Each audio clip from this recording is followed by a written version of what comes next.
Selamat berjumpa dalam seri pembelajaran elektrodinamika. Saya Heri Purwanto. Pada kesempatan ini akan menguraikan tentang gaya gerak listrik.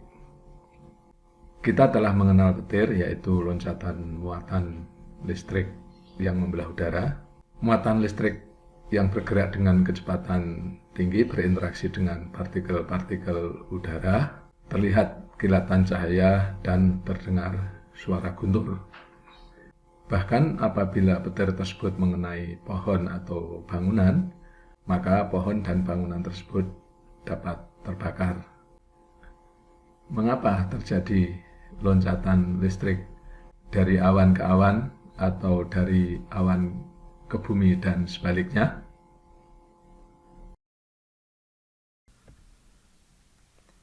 Pada proses terjadinya awan terdapat gesekan antar partikel yang menyebabkan terjadinya akumulasi muatan. Muatan positif terkumpul pada satu sisi, muatan negatif pada sisi yang lain. Dalam hal ini muatan negatif tidak harus di bawah, tetapi bisa juga di sisi atas. Muatan pada sisi bagian bawah awan menginduksi muatan yang berlawanan pada permukaan bumi. Berdasarkan hukum Coulomb, gaya tarik antar muatan yang berlawanan tersebut adalah F sama dengan QE, yang mana di sini E adalah medan listrik antara muatan positif yang ada di permukaan bumi menuju muatan negatif pada sisi bawah awan. Semakin besar muatan yang terakumulasi, semakin besar medan listrik E ini, dan semakin besar pula gaya tarik antar muatan F ini. Ingat bahwa medan listrik merupakan gradien potensial, artinya medan listrik terjadi karena adanya perbedaan potensial. Tanda negatif ini menunjukkan bahwa medan listrik berasal dari tempat yang potensialnya lebih tinggi menuju ke yang lebih rendah. Dalam hal ini dari muatan positif menuju muatan negatif. Ketika gaya Coulomb lebih besar dari gaya ikat partikel bermuatan negatif pada permukaan awan, partikel-partikel tersebut terlepas dari ikatannya dan mengalami percepatan seperti dirumuskan dalam hukum Newton. Mengalirlah muatan negatif dari permukaan awan menuju permukaan bumi. Aliran ini merupakan arus listrik yang sangat besar dan terjadi dalam waktu yang sangat cepat. Ini artinya energi listrik yang tersimpan pada muatan yang sebelumnya terakumulasi pada permukaan bumi dan permukaan awan berubah menjadi energi kinetik partikel bermuatan berupa arus listrik. Arus listrik yang terjadi karena loncatan muatan tersebut menimbulkan ionisasi dan pemuaian yang mendadak pada udara yang dilewatinya. Terlihatlah kilatan cahaya dan suara guntur yang menggelegar. Energi kinetik muatan berubah menjadi energi cahaya, energi panas, dan energi mekanik di udara. Dalam proses ini ada energi listrik, yaitu beda potensial antara muatan yang terakumulasi yang menggerakkan muatan listrik sehingga terjadi arus listrik.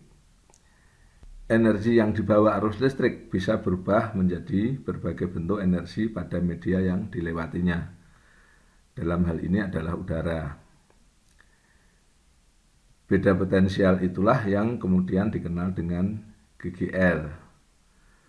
Walaupun di sini menggunakan istilah gaya, namun dimensinya sama dengan dimensi potensial, yaitu energi persatuan muatan. Gaya gerak listrik didefinisikan sebagai jumlah energi yang tersedia pada sumber tegangan persatuan muatan. Sumber tegangan atau sumber GGL adalah perangkat yang menyediakan energi untuk peralatan listrik. Kita mengenal berbagai macam peralatan yang tidak dapat bekerja tanpa baterai. Di sini terdapat beberapa macam baterai yang mana satu sama lain yang membedakan adalah bahannya. Ini adalah baterai seng karbon, ini adalah nikel kadmium, ini perak oksida atau litium. Ini adalah baterai untuk mobil menggunakan lithium ion, dan untuk laptop biasanya menggunakan NiMH atau lithium ion. Demikian juga di sini aki itu ada yang basah, ada yang kering. Aki basah berarti elektrolitnya adalah cair, aki kering elektrolitnya adalah padat. Ini kalau kita perhatikan, ini adalah elemen kering, ya, contohnya seperti ini. Ini adalah aki basah. Seperti kita ketahui bahwa akumulasi muatan pada kutub-kutub baterai, jadi ini adalah kutub positif baterai atau katoda, ini adalah kutub negatif baterai atau anoda. Ini juga katoda, ini adalah anoda. Di dalam elektrolit terjadi reaksi redoks atau reduksi dan oksidasi, sehingga terjadi pemisahan ion positif dan ion negatif. Katoda adalah tempat berkumpulnya muatan negatif dan anoda adalah tempat berkumpulnya muatan positif. Ini di sini. Ketika baterai dihubungkan dengan suatu peralatan atau beban, misalnya lampu pijar, secara diagram ini dapat digambarkan seperti berikut. Beda potensial antara kutub positif dengan kutub negatif menimbulkan medan listrik di dalam penghantar. Medan listrik ini menyebabkan muatan-muatan bebas, pada umumnya elektron, mengalami gaya Coulomb yang berlawanan dengan arah medan listrik. Elektron mengalami percepatan dan bergerak mengalir dari kutub negatif melalui penghantar menuju kutub positif. Ini berarti arus listrik mengalir dari kutub positif menuju kutub negatif. Ingat bahwa arah arus ditetapkan sesuai dengan arah aliran muatan positif atau berlawanan dengan arah aliran muatan negatif. Untuk beban yang bersifat resistif, arus listrik yang terjadi akibat adanya gaya Coulomb pada elektron bergantung pada jenis bahan. Namun untuk kebanyakan bahan resistif, rapat arus listrik yang terjadi sebanding dengan gaya listrik per satuan muatan, yang mana sigma ini merupakan konstanta kesebandingan yang dikenal dengan konduktivitas bahan. Konduktivitas bahan dinyatakan dengan super Rho, yang mana Rho ini adalah resistivitas bahan.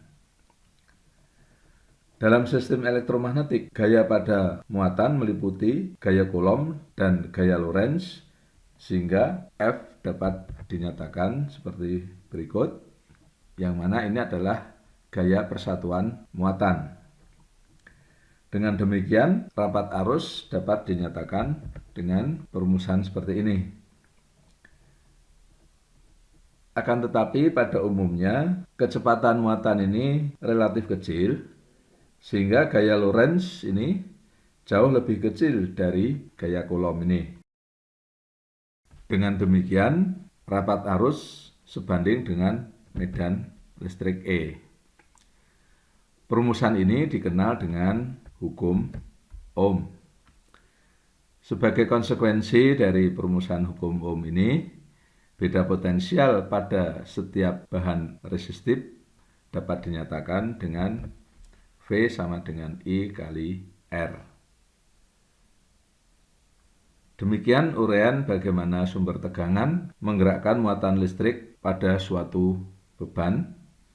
Dalam hal ini adalah bahan resistif atau hambatan.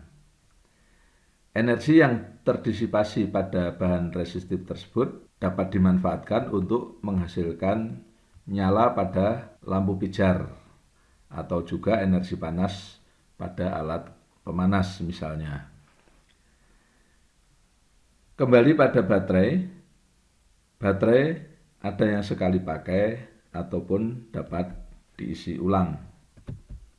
Ini adalah beberapa contoh baterai yang sekali pakai dan dapat diisi ulang. Untuk melakukan isi ulang diperlukan perangkat elektronik yang mengalirkan arus dari luar. Perangkat ini dihubungkan dengan sumber tegangan yang lebih tinggi. Pada umumnya digunakan sumber tegangan dari PLN. Tegangan PLN banyak digunakan di rumah tangga, industri, dan tempat-tempat umum untuk berbagai keperluan. Pemanfaatan di rumah tangga antara lain adalah untuk penerangan serta mengoperasikan berbagai peralatan seperti kompor, AC, kulkas, dan sebagainya. Tegangan PLN tersebut dibangkitkan dari suatu pembangkit listrik, kemudian didistribusikan kepada pengguna di berbagai tempat melalui jaringan transmisi dan distribusi. Transmisi dilakukan pada tegangan tinggi, oleh karena itu tegangan yang dikeluarkan oleh pembangkit listrik dinaikkan dari 20 kV menjadi 150 kV menggunakan transformator step up. Setelah sampai pada daerah tujuan, tegangan tinggi ini diturunkan lagi dari 150 kV menjadi 20 kV menggunakan transformator step down. Energi listrik disalurkan ke berbagai lokasi pada tegangan 20 kV. Kemudian pada setiap lokasi, energi listrik didistribusikan kepada pengguna pada tegangan 220 volt. Untuk itu, pada setiap lokasi dipasang transformator step down dari 20 kV menjadi 220 volt. Ini adalah contoh generator pada suatu pembangkit listrik. Sedangkan ini adalah contoh model generator arus bolak-balik. Perlu diketahui bahwa generator listrik induksi ini tidak saja menghasilkan tegangan bolak-balik, namun juga dapat menghasilkan tegangan searah. Sekarang yang menjadi masalah adalah seperti berikut. Ini adalah permasalahan pada proses produksi GGL di sini. Kemudian berikut ini adalah permasalahan pada proses transmisi di sini.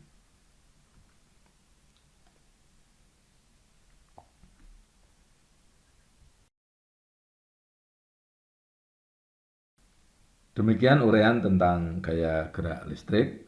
Saya Heri Purwanto. Selamat belajar, merdeka belajar.